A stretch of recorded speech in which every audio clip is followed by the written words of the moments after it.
Hey everybody, welcome to Only You, a podcast made to talk about the decision to have an only child, the stigma surrounding it, and stories and anecdotes from people who've lived it. I'm Jess. Hey, I'm Pierce. And this is episode 8, The Long Road to Parenthood. This episode was inspired by a lot of your emails and messages and comments that talked about struggling to conceive and going through IVF, IUI, adoption, surrogacy, things like that. We wanted to devote a whole episode to, just as the title says, the longer road to parenthood when things don't happen as quickly or as easily as for some others. Yeah, this is going to be a episode that we are kind of finding our way through. We don't know a ton about infertility. Personally, we were able to get pregnant pretty easily, but we know that infertility and pregnancy loss difficulties can often result in being one and done.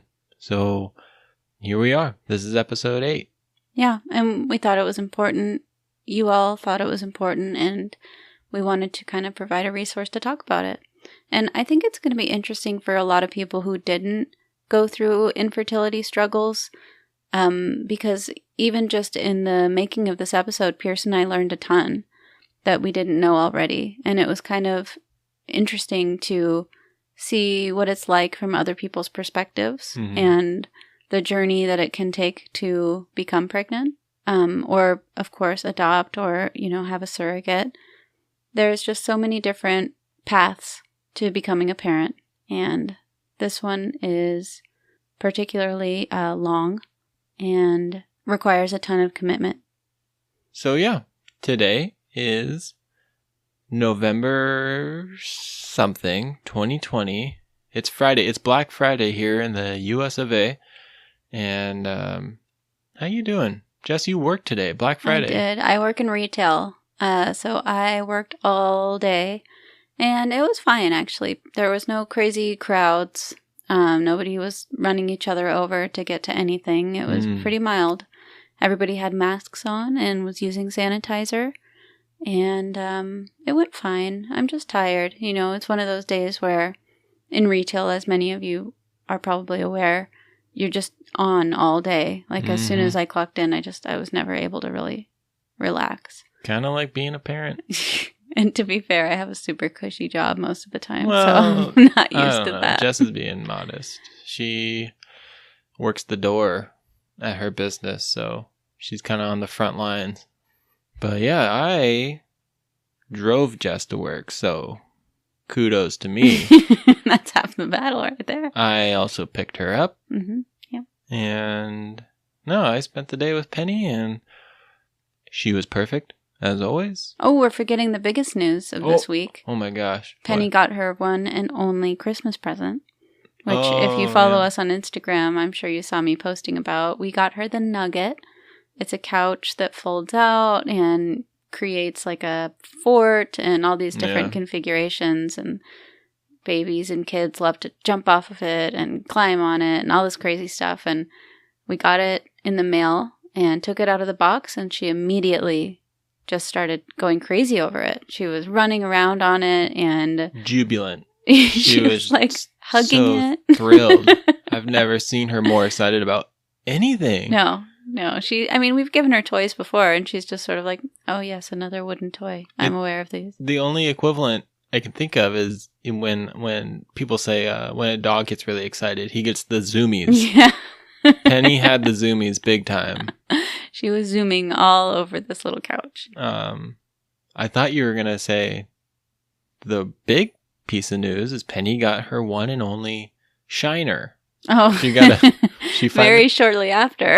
Yeah, she got a pretty good bonk on her head. Yeah, well, the wall is right next to the couch, so that was bound to happen. But yeah, she did get a big old bruise right on her head. And we celebrated Thanksgiving by having some outdoor, socially distant, masked gatherings. Not even a gathering. We had one friend over. Yeah. And our back patio is covered, and it's got a fireplace and like a little heater table. So we had a nice little brunch. Yeah, with her. Is brunch a thing in other countries? I don't know. It seems like it'd be a American thing. It does. All right, listeners, we need your help. Let us know if brunch is a thing in your country. Please get back to us. Other than that, we're just getting ready for the holidays. We hope y'all out there are enjoying this holiday season. Yeah, staying safe. Not too stressful. Yeah.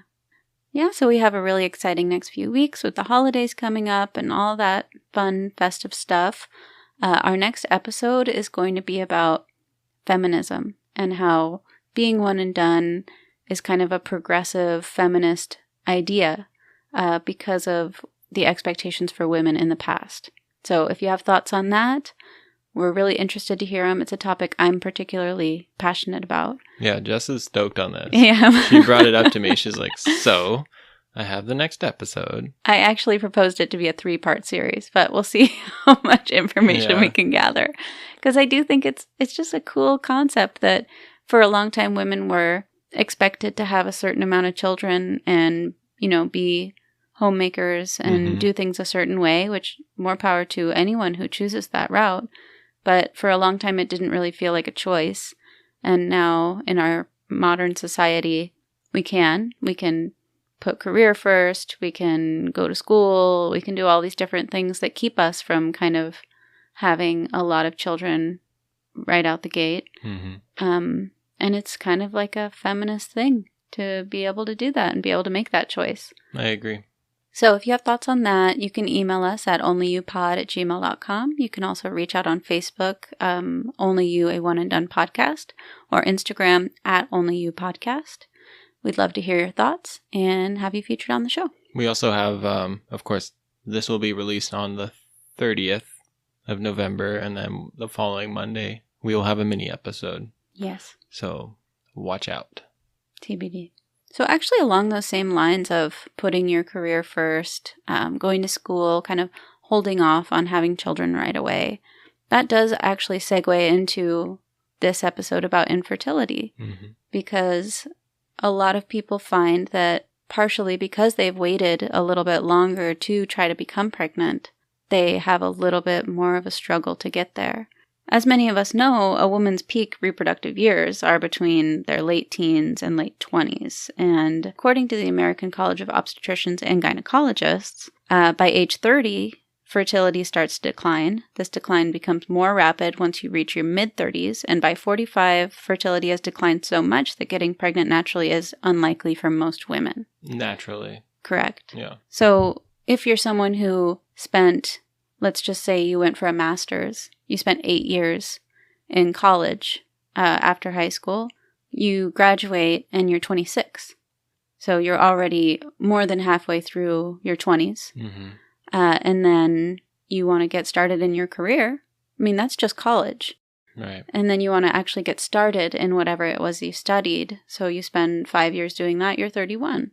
So you're already actually past the point of being your most fertile. Prime fertile age. Right. And that's not to say you're going to necessarily struggle at that point. Lots of people have children in their 30s. Absolutely, yeah. And the inverse of that, too, is that lots of people struggle in their 20s. Age isn't the only factor, of course. Yeah.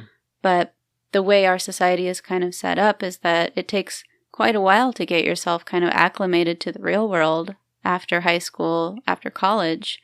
And so a lot of women say that they do kind of have to make a choice between focusing on their career and focusing on their family. Yeah, and you see that in pop culture, as we've covered in previous episodes. A lot of the times an only child mom has chosen her career. Yeah, totally. Like she's seen as the career woman. Yeah, it's it's one or the other, it seems like. So for us, when we were learning a little bit more about infertility and the paths that you can take to have a baby if you've been having a hard time getting pregnant, we kind of broke it up into 4 categories. Yeah, and so Jess just talked about the timing.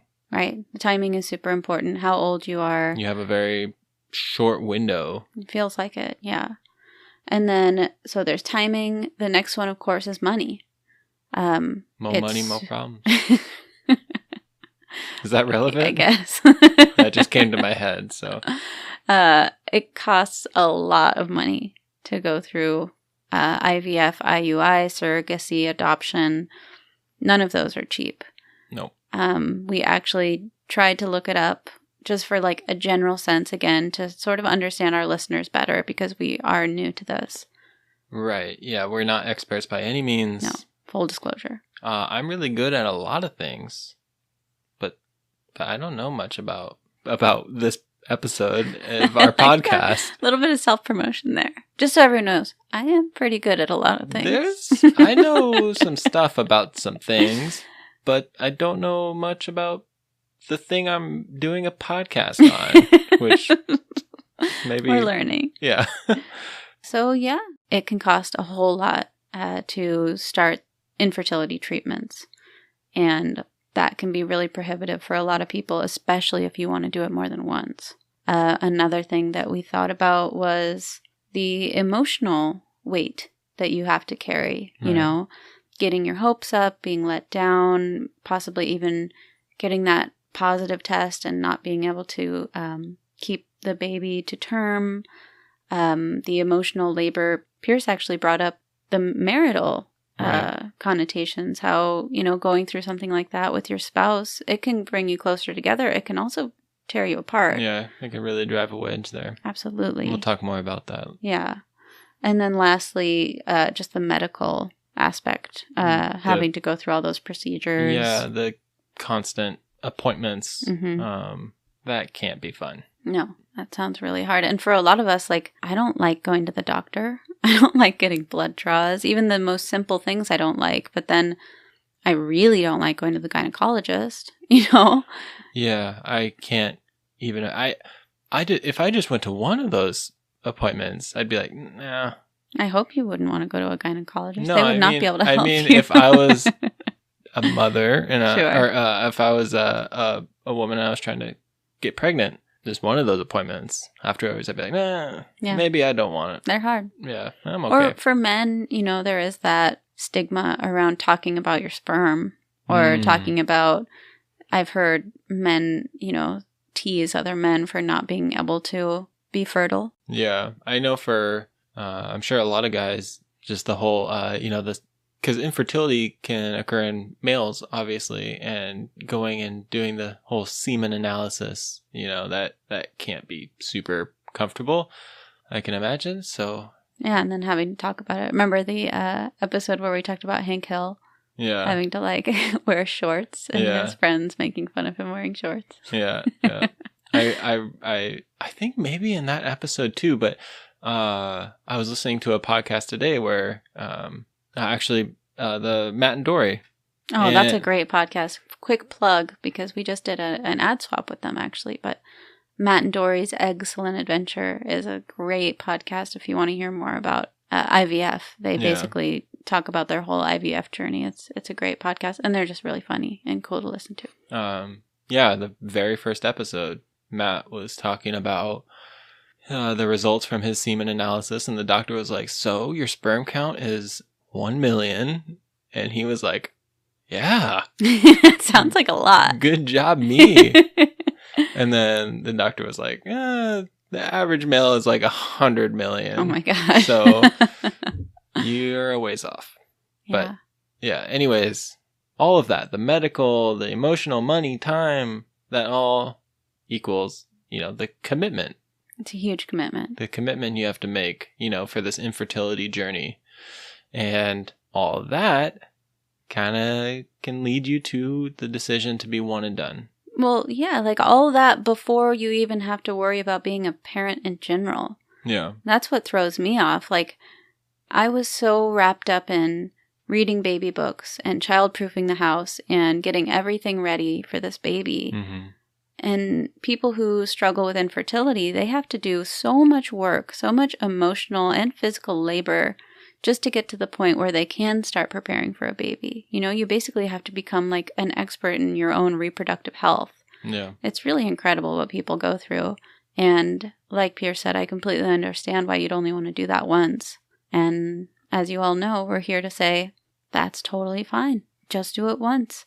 I mean, we all deserve to experience parenthood if that's what we want out of life. And there should be absolutely no pressure to do that multiple times if you feel completely fulfilled with what you have. Yep. Like we do. Absolutely. All right. So let's talk about some of those things that we just mentioned. Number one, the timing. Now, one thing we haven't mentioned is, let's say you start trying and you're trying and you're trying and you're just not getting pregnant. There's that window where maybe you don't realize that you're having infertility issues. And so you're maybe eating up this time, just like, well, it's just not happening for us. We're going to keep trying, keep Right. trying. And before you know it, you've spent a couple years trying. Sure. And, actually some doctors won't even let you come in for an infertility assessment until you've been trying for a certain amount of time. Yeah, I think usually it's 6 to 12 months. Yeah. It depends on your great- age, I think. Like if Yeah. you're under 30, maybe it's 18 months, Yeah. or once you're above 30, it changes. And I'm sure for each doctor, it's different too. I think that's kind of just like the general consensus is, like, well, we're having some trouble getting pregnant. Like, well, you're young. Right. It'll happen. Just be patient. It'll happen. You try for a few years and nothing's happened. And like you said, then you've kind of eaten up those couple of years not getting any answers and just sort of rolling the dice. yeah, and it's not like, we kind of mentioned before, it's not super easy to just like kind of admit that, even, let alone to just yourself, to be like, well, maybe there's something wrong with me. I should go get this checked out. It's not easy to bring yourself to that. So it's not so cut and dry. You don't just like a light bulb doesn't just go off after you've been trying for 6 months and you realize, oh, I probably have some infertility issues. Sure. So there's also like the timeline of a relationship. Once you get to a certain age, maybe you want to take things a little more seriously with a partner if you meet them. Settle down. Maybe you're 40 and you haven't, settled down yet, and you're kind of ready to have a baby, and you're kind of at what some may think is the tail end of your fertility. So you meet a guy and it's sort of like, well, we better get this thing going pretty quickly. You'd kind of move faster with them than you maybe would in the past, because you do have this timeline to keep up with. And I also want to mention, what that timeline might look like for non-heterosexual couples who have to use IVF or a donor, Surrogacy. Either an egg or a sperm donor, surrogacy, etc. Yeah. That's a whole different timeline that you kind of have to be prepared for if you're ready to embark on having children. I've thought about folks who, when they're younger, maybe freeze their eggs or their sperm. That's something maybe I would have thought about, because maybe you're not ready right now, but down the line you will eventually want a child, so you freeze your eggs when you're a lot younger. But of course, our healthcare system here in the U.S., I'm sure, doesn't help out with any of that kind of thing, that preventative care or that long-term thinking. But that's all just to say you really have to be mindful of your timeline, and especially when fertility isn't as easy for you. The timing is just so important. Right. So that's one aspect of it. The next one, of course, is money. Money. And we looked up sort of like the American statistics, and I apologize to all of our international listeners that we don't have better data for your countries. I can assume many of them are better at this stuff than us, like cover more stuff. Yeah. I hope that that's true, because the U.S. can be pretty behind. So, Pierce, can you remind me what the statistics are? For the cost? Mm-hmm. Yeah. IUI. We're looking at 1 to 5K per attempt? Per cycle. Per cycle? Yeah, so IUI is usually the first thing people try, it sounds like, because it is a little bit less cost prohibitive. Yeah. It stands for intrauterine insemination, also known as artificial insemination. So it's a little bit less involved than IVF. From what I understand, it's just like helping the egg and the sperm be at the right place at the right time to sort of make the magic for themselves, like make the environment perfect. And now how is that different than IVF? So IVF is a lot more complex The difference is that they have already created an embryo using the sperm and the egg. So they've already made those two things meet. Yeah. Whereas with IUI, they kind of just make that perfect environment for them to meet. With IVF, they've already created these embryos. So you actually, with IVF, you already know if it's going to be a boy or a girl. It's really cool. So you can say, we did IVF. We were able to get 4 embryos that are like perfect or they're good enough to use. 3 boys and a girl or something like that. Yeah. Do you have any idea, like, what are these procedures like to retrieve, like, these eggs? From what I understand, egg retrieval is performed under sedation. I'm sure it's not a fun process, but it doesn't sound like you're really awake for it.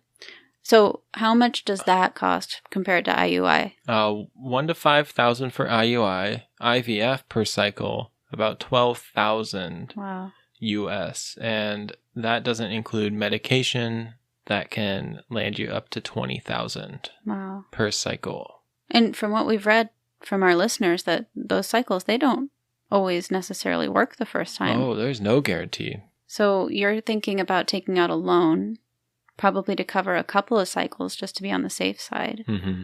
And then going through insurance, trying to figure out what your insurance will allow. Right. A lot of people are probably planning ahead, so they're signing up for better insurance so that they're, ready.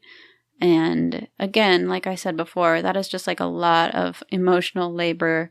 And not to mention all of that takes time absolutely. As well. They're kind of hand in hand there. It takes a ton of time. Yeah. So there's definitely the money aspect. And that's just IVF, IUI. We also wanted to mention adoption. Adoption, looking at this. These are just numbers we've gotten from Google. Uh-huh. Yeah. 43,000 wow. is the average. Wow, that's in the average. US. Oh my gosh. And then surrogacy, we're looking at 90 to 130,000. Wow. For surrogacy. That makes the other ones sound really cheap. just a cool 100,000. And Pierce and I were talking about how when we first got married, we didn't have a ton of money saved when we decided we were going to have a kid. What would we have done? I think we would have to put our plans on hold for a while and get our money straight. You really have to plan for everything in these scenarios. And unfortunately, Pierce and I didn't live our lives in our 20s to set ourselves up for, the kind of financial stability that we would need for that. We're not exactly rolling in dough. We actually, to put things into perspective, I just upgraded from a stool to a desk chair for our podcast. My back feels so much better.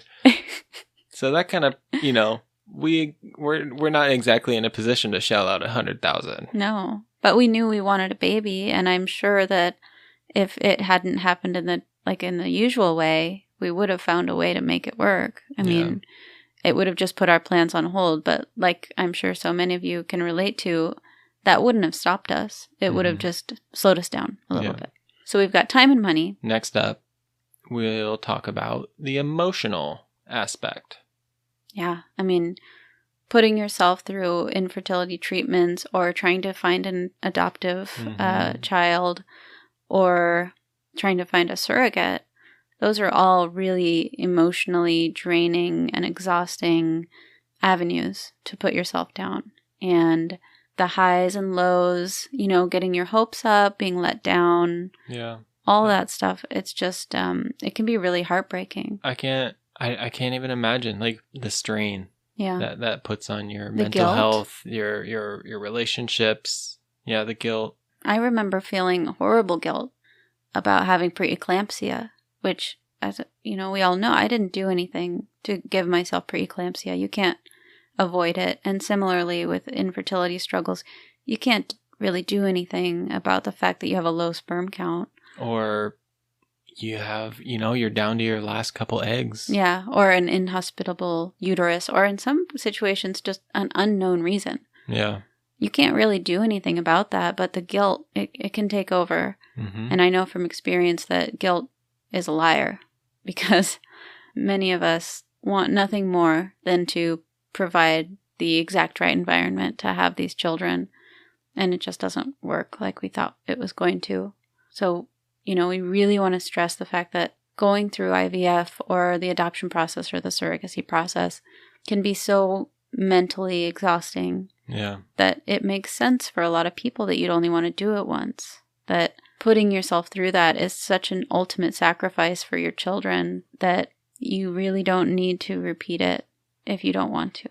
Of course, if you do want to, more power to you. We love all parents. However many kids you want to have is totally up to you. Yeah, this podcast is not only you, one and done podcast. Anyone else sucks. Well, the difference is that people with their prying questions and stuff, they think they know better than other people. Yeah. We're just trying to say, only you know what's right. Yep. You know, like nobody else in the world knows what's best for you, your spouse, and your child than you. Mm-hmm. So whatever decision that you make that you think is going to be the best for you is what you should do. And we're not going around telling people to have less kids. You know, I'd never go into a grocery store and say something like to a woman with multiple children and be like, have you ever thought of just stopping at 2? You know, because it's just not okay. Yeah. That's the difference, is that we don't think we know better than anybody else. We just know that people should have the power to choose for themselves. Mm-hmm. And the other side of that emotional part is that you can't really share the experience with your friends and family like perhaps you would with a more typical trying and pregnancy period. You know, going through infertility treatments can be really isolating because other people don't really understand.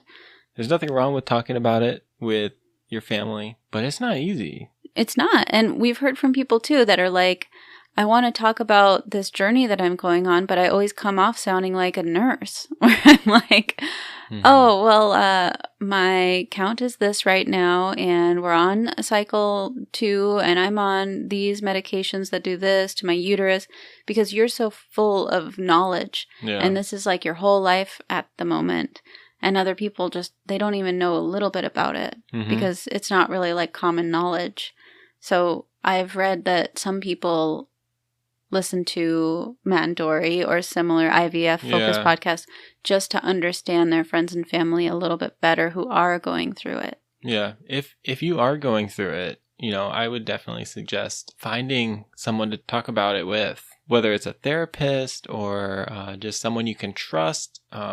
Maybe find some like a Facebook group. Yeah, that's a great idea. Or someone, just a group locally that meets up. You know, it can definitely be beneficial, more beneficial to actually talk to someone and have them listen to you. It's important to, you know, talk about these things. I agree. I've read about secondary infertility too, which is like you had a pretty easy time the first time. And all of a sudden. And then you want to give your child a sibling and you're not able to. So you feel that guilt where you were never planning on being one and done. And for a lot of us, we weren't. And then you're dealing with infertility after having had it easy the first time, and it's confusing. Frustrating. And, you know, maybe you don't relate super well with the first go-around infertility folks, so you feel even more isolated. So there's probably some great support groups out there for that too, if you look. I've found so much comfort in online groups of people who have gone through the same thing. I was in like a preeclampsia group for a while.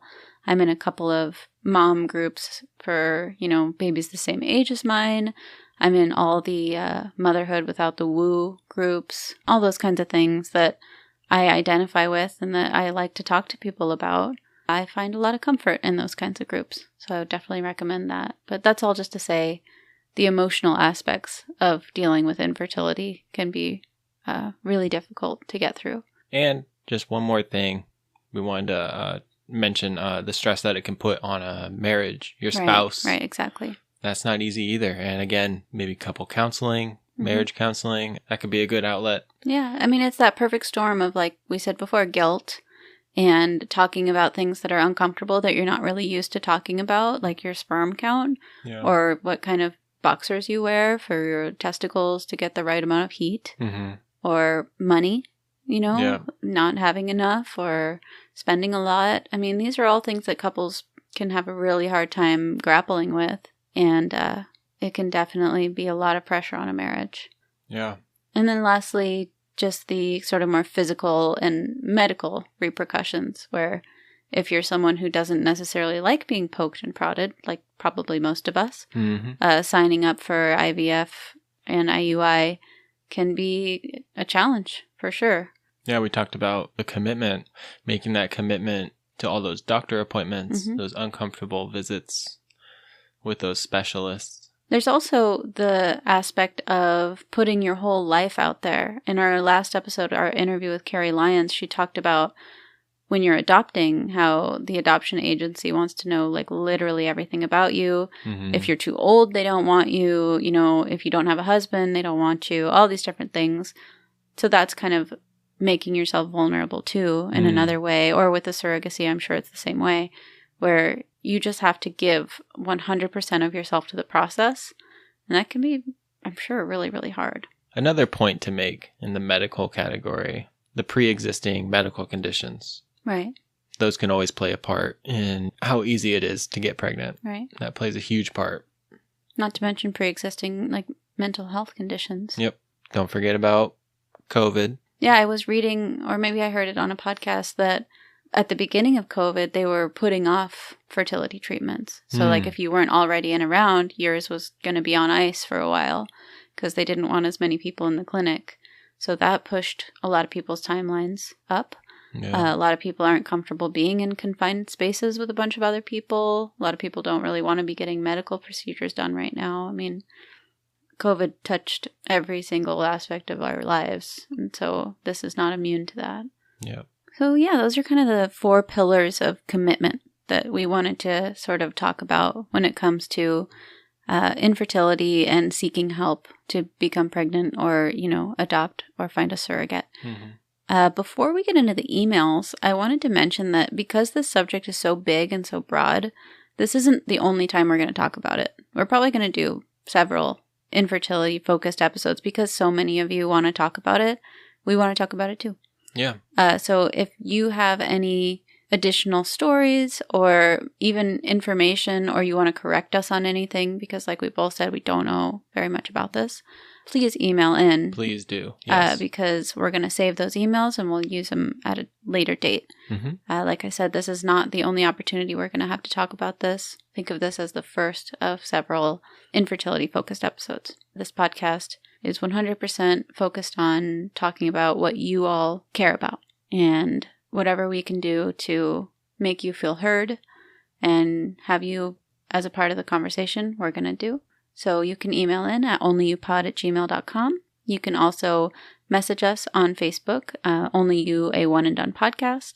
You can message us on Instagram at Only You Podcast. Any of those ways, if you want to share, work for us. Get those keyboards clacking. All right, so let's get into the emails. The first one is from Carrie. Pierce, you want to read it? I would love to. Hello, Jess and Pierce. I am so grateful to have found your podcast and community. My amazing one and done Rainbow is 10 months old. He arrived after a harrowing journey that involved 3 miscarriages, each a different kind, infertility treatments, an umbilical cord defect, and a breech C-section. Along the way, I changed jobs and we took a trip to Disney World. Oh, I have a history of depression and anxiety. And now the pandemic. That sounds like it could have been written by me. Oh, yeah. By the way. Yeah, did I mention? Yeah, cue the pandemic. After he was born, we struggled with breastfeeding.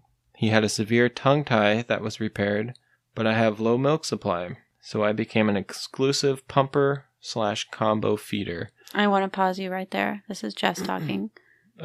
I think we know that. Anyone out there who has exclusively pumped, you all need to buy yourself like the most lavish present, even if it was like 20 years ago, because exclusively pumping is ridiculously hard. Yeah. I had to do it for a few months because Penny was a preemie and we needed to measure her bottles or whatever. But having to be strapped to that pump all day when all you want to do is cuddle your baby and not even get to have like the bonding part of breastfeeding and washing all the parts and trying to make sure that you have enough. Like she was saying, she has low supply. So the guilt when you don't have a full bottle's worth and then you have to supplement with formula or use some frozen from your stash. Oh my gosh. Anyone out there who has pumped, and especially exclusive pumpers, you have my respect. That is so hard. And those spouses that had to wash the pump parts. Kudos to you. Oh, the spouses for Oh, sure. Man. I They should probably buy themselves something too. Yeah, they should.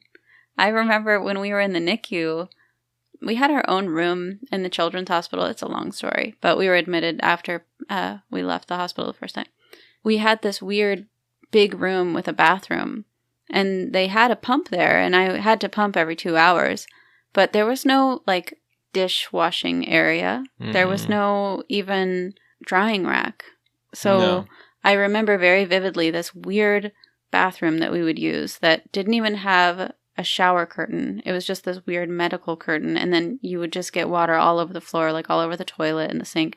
Yeah. Anyway. The sink was the size of, what you might find in a... airplane? An airplane, or I was going to say just a doctor's office. Like, just something barely big enough to fit your hands in. Right. And no drying rack, as you said. You had to lay out, like, paper towels meticulously to, like... Which is weird looking back on it. Like, wouldn't they want to sanitize those for a preemie? Anyway, so yeah, we would have to use this janky little dishwashing area and dry everything out on these paper towels. Yeah. And they did give us soap, which was nice. But we would be up at like 4 a.m, Penny's getting her blood pressure checked, and Pierce is washing the pump parts, and I'm waiting to pump and then feed it to her. Oh my gosh, just exhausting. So, again, pumping moms, you're all amazing. You all deserve a present. Pumping dads, you maybe deserve a much smaller present. But a present nonetheless. What are we thinking? Like if the mom gets a diamond ring or a car, then you get some socks. I'll take it. Anyway, back to Carrie. So I became an exclusive pumper/combo feeder. I am so close to being done with all that. And when people say, you really don't want to try for another? My answer is a hard and clear, no thank you. That's in all caps. I know myself, and after all we've been through, there are many reasons why I'm completely at peace with my decision to be one and done. We are so blessed to have our happy and healthy little guy. He was my last good egg, and I am doing my best to cherish every first/last moment. I so appreciate your acknowledgement of those of us who have suffered loss and infertility. I strongly feel that we need to talk more about it. I had no idea how common pregnancy loss was until it happened to me. Thanks so much for your work with this podcast. Thank you, Carrie. That's really nice. Thank you. And it's our pleasure. Yeah, like Carrie said, a big old no thank you is a very apt answer after everything that she has been through. I hate that people feel like they need to give this big explanation, because I'm sure if she talked about the IUI and the miscarriages and stuff like that, I'm sure the person would understand. But why do we have to do that? Why do we have to tell our entire trauma for somebody to give us the space to make our own choices? It's just crazy. Thank you again, Carrie, for writing in. That's a great story and a really great example of how much folks go through when they struggle with infertility, and how valid it is to decide to be done. Yep. Thank you for letting me read that email. And we have another email from Amanda. Jess is going to take that one. Yes. Amanda says, first, I could not tell you how endearing you both are. Well, she just did. Just kidding. Amanda, that's very sweet. Thank you. I just want to also say, this is still Jess talking. You guys, with your sweet little messages and your emails and stuff, just know we see all of those, and they just make us so happy. We don't really try to focus on the downloads, or we're definitely not making any money off of this. But just knowing that it's touching someone and helping someone and made them think differently or more positively or whatever, that is worth the hours of work that we put into these. It definitely just is. I was reading through them today, and I was just noticing how many emails they say, yeah, and thank you, Jess, for talking about this and this. And I know Jess is probably the more talkative one on this podcast, and so she covers a lot more, but it just made me really proud to be on this podcast with you, because you touch on a lot of important stuff. Anyways. All right. Second, thank you for taking it upon yourselves to create this resource for anyone and everyone needing to hear it, including me. And again, my pleasure, Amanda.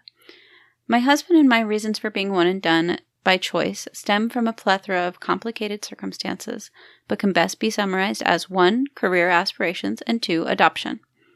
Although my husband and I somehow managed to get married during our demanding graduate degree regimens, there was immediate expectation of popping out babies after our I do's. The pressure of not only earning our degrees, but later proving ourselves in our first major big kid jobs was overwhelming. For me, I was burnt out after receiving my PhD and couldn't imagine simultaneously taking on 2 introductory roles as a new mom and a newbie career professional. But the guilt from putting myself and career first was awful, and although I was the one responsible for us not becoming we, my husband had my back and was a great supporter. Others were less understanding. Sometimes I feel achieved aspirational milestones are viewed as negligible by others on when to start a family, or it's seen as sinful if our aspirations contribute to our self-identity or worth, especially for women. Just call me a sinner, because I find purpose in my career, plus derive a part of my self-identity from it. Boom. Boom. That one would be perfect for the feminist episode too, by the way. Did it say boom at the end? No, I added that. Look at you. When we were finally ready to pull the goalie in our early 30s, love that expression, pull the goalie. That's a soccer thing. I don't think it is. If it is, I don't know soccer. I think it might be a hockey thing. No, honey, it's not like you would ever actually do that in soccer because it goes against the entire game. So the condom is the goalie. If you're pulling the goalie, then nobody's there to block the net. Sometimes you have to pull the goalie. You have to put him up for a late corner kick or free kick. That's not helpful. As an extra body. That's not helpful. What I'm trying to say is it's like a euphemism. Pulling the goalie. I get it. Okay. It wouldn't be a good move in soccer. But no, it'd be yeah. It is a good move when you're trying to have a baby. Got it. Okay. When we were finally ready to pull the goalie in our early 30s, what followed was 2+ years of monthly disappointments and insanely questioning everything as our reason for being barren.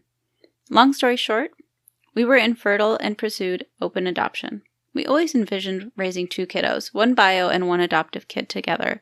So when one option was off the table, we proceeded to the next. Not to say that there wasn't a lot of grieving involved. Today, in our mid-30s, our beautiful, sassy 15-month-old daughter has given our hearts a love that we had never known until being chosen to be her parents. As we adjusted to balance the blessing of parenthood with our demanding careers, it was clear that the balance could not be maintained if we were to adopt a second child. We want to be able to provide our daughter with ample opportunities and experiences, but most of all, we want to be fully present and to model our best selves for her, emotionally and mentally, while excelling professionally. We wanted to give ourselves wholly to the loves of our lives. More importantly, for myself, I want to model for my daughter that persistence for one's aspirations should not be treated as inconsequential when deciding your life ambitions and prioritizing one's well-being for parental and marital happiness is not a selfish act. I love her. She's so smart. Although I do at times have the tinge of anxiety and concern if we made the right decision, there are so many untrue biases, negative misconceptions surrounding adoption, which I find humorous at times because if you really take a closer look, you may find that genetics or biology may not be the bee's knees as society deems them to be. It makes me cringe to think society may see my daughter as having 2 strikes against her, 1 being an adopted and 2 being an only child within our household. Those are 2 labels with so much baggage, and I don't want her to carry them alone. But Jess, you said it so beautifully in an earlier episode that an additional child is not a gift to give, nor is it a band-aid for your only child. Thank you, I really needed to hear that. I want to protect her and ease her struggle, but preparing her for what she will encounter throughout her life is far more important. Thank you for your podcast. I look forward to what you have in store for us listeners. Amanda. Wow. Well said. I'm starting to think you should have a podcast. Is she our third host on our show? She also, at the end of this email, gave us some talking points for a potential adoption-focused episode. Yeah. Which I will say I'm not going to spoil them because it's definitely in the pipeline. We're going to do a whole episode on adoption. I'd like to try to get someone to interview, perhaps for a mini episode, who was adopted and is an only child, which is kind of a big ask. But if any of you know someone out there who wants to come on the show and chat with us, we'd love to hear from them. You can also always send us voice messages. So if it's easier for you to just kind of say something into your phone and then email us the voice memo, that's totally fine too. Yeah, that works too. Just as an aside. But we will definitely be doing an adoption episode. Mm-hmm. And she gave us a little bit more information about that. That's really, really interesting. Plus, no spoilers. It might be a good time for me to, brush up on some of my This Is Us knowledge. So anyway, she spoke about a lot of really important points. Yeah. And one of the biggest things was the fact that she put her career first. And, society kind of wants to make her feel guilty about that almost. Mm-hmm. Again, it's very feminist to be able to choose whatever family size that you want. And for her, one was the perfect amount, especially after having worked so hard for her degrees. And I love her confidence in saying that she gets some of her self-identity from her work and from her education. It sounds like, Amanda, you have a pretty good grasp on who you are, and more than anything siblings could offer, I think that is going to really put her in a good spot. So yeah, whatever it is that you might be feeling guilty for, I would probably feel pretty confident, because if you're leading by your example, then she's going to be in a pretty good spot. Yeah, well said. I second everything that you just said. But yeah, I wonder how old her daughter is. She said 15 months. 15 months, yeah, right around Penny's age. Yeah, Penny just had her 15-month checkup not long ago. Yeah. What Amanda was talking about there, as far as being a career woman and putting her education first and making sure that she did everything the right way, as they say, kind of reminds me of a movie that I've seen. It came out in the time of my youth. I was working at a movie theater when this one came out. Is that right? Yeah, and I used to get to see all the movies for free. You saw this one in theaters? I sure did. What? Did you get free snacks? I'm not at liberty to say. Oh my goodness. I will say that popcorn costs like 10 cents a bag, and anyone who's paying $15 for it As an knows employee? That. No, like at cost. Oh, no. Popcorn costs nothing. I'm pretty sure employees at movie theaters get pretty good discounts, don't they? I'm not at liberty to say. I think you can say. As long as you don't say... What's the statute of limitations? Because that was like 15 years ago. As long as you don't say who you work for. I definitely got some free popcorn. That's what I'll say. Wow. Yeah. Anyway, I was working at a movie theater. I saw this movie. It's really stupid, but it's entertaining. It's not going to win any awards, but it's great. So that leads me to... Do you believe in pop culture? This is the pop culture segment. Wow, it just gets better and better every episode. Again, it's perfect for the mix CD. I'm going to make someday of all my different pop culture intros. Why share? I'm going to say why not share. It's the first thing that came to my head. Okay, like I said, I'm tired. Have you mentioned the name of it yet? No. Okay. Baby Mama. Baby Mama is the movie. If you Google like movies about IVF or movies about infertility, it's one of the only ones that come up that I've seen before. Mm-hmm. The other ones I'm sure are great, but I just haven't seen them. So basically the story is that Tina Fey is this like high level executive at like sort of a Whole Foods type place. They're in Philadelphia. She is going to be opening a new one somewhere in Philly, and she's gone through 9 rounds of IVF, is the story, which already doesn't make sense, because when we come into the scene and she sees her doctor, he's just like, I don't like your uterus. I don't like it. It's in a T shape. Yeah, and from what I understand, they wouldn't have had her spend the money on 9 transfers if she had an inhospitable uterus. Like, I know it's not supposed to be exactly correct or whatever, but right, yeah. She spent a lot of money before finding out her uterus was in a T shape. Yep. So anyway, the other thing is the movie never mentions how much that may have cost. So like, if it does cost $12,000 on average, what's 12 times 9? It's $108,000. According to, national statistics. And I guess that doesn't keep in mind that maybe you get multiple cycles from one transfer. We don't really know enough to imagine how much that would cost. But I can only think that 9 transfers would be extremely expensive. And again, like I said, it's not supposed to be accurate to life, and that's fine. But the financial repercussions, it does talk about the amount of time that she had. She says that she kind of put her career first and waited a while. I don't remember her exact age in the movie. I think she said she was 36. That does sound right. Yeah. Yeah. So those are the first two things we talked about, is the time and the money. Right. But then she meets Amy Poehler. Yep. Who is supposed to be carrying the baby, and she's like a total wild card. Some might say she's a little trashy. Sure. Maybe lives on the other side of the tracks. That is a euphemism for that, sure.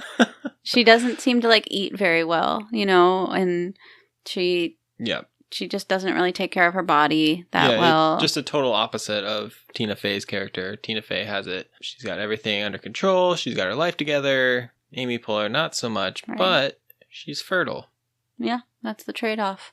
And the movie kind of explores like them having to live together and find common ground because they're in this together. And I don't know, it sheds light on what the surrogacy process might be like. It sounds pretty difficult. Right. And, spoilers for Baby Mama.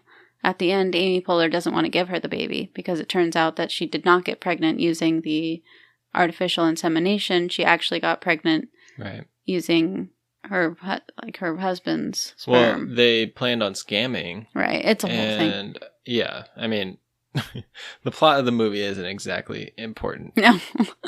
But it is kind of cool that it sheds a little bit of light on infertility. It's not something that's spoken about all that much. Yeah.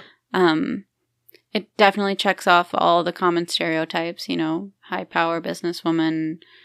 She's very type A, kind of a control freak, all those kinds of things. Yeah. And you didn't really care for the ending too much, did you? I didn't, no. So at the end, like I said, Amy Poehler doesn't want to give up the baby, but miraculously, Tina Fey becomes pregnant by her boyfriend that she just met, and they're both really, really excited about it. But what I found like a little problematic about that is that it just doesn't seem like it's a nice, wrapped up, happy ending.